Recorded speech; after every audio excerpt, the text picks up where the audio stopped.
So in terms of advice that you would give for the individual, the person who wants to become a more effective value negotiator. For the individual, I'd always start with, who do you want to be?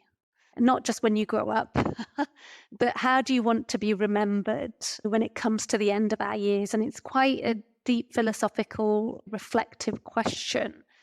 But I think it encourages us to think about who we are at a human level, to then say, okay, if this is how I want to be remembered and this is what's important to me, how will I need to adapt the way I'm operating today to ensure that I achieve that outcome? So if I give a personal example for me, as I said, in my 20s, I was probably more combative, more ego. The Joker definitely played the wild card. And I would say some of the ways I carried myself in my corporate career in the early years were just uninformed. And I'm, somewhat embarrassed by the raging, high heat conversations that I've had with colleagues.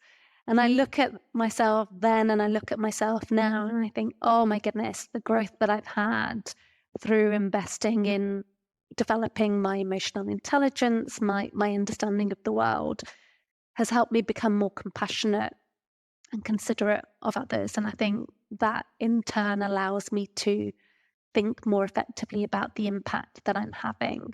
So starting at an individual level, who do I want to be and who am I being a role model for, can allow us to then determine where our gaps are from the future desired state and then seek to close those gaps. As I said, with a lot of the women I worked for, they wanted to be a great role model for their children and for their family members.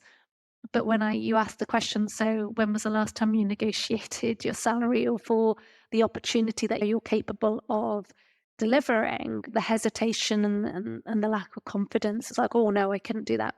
And it's like, if we hold both together, which is going to encourage you to take the difficult steps to move towards the outcome you want.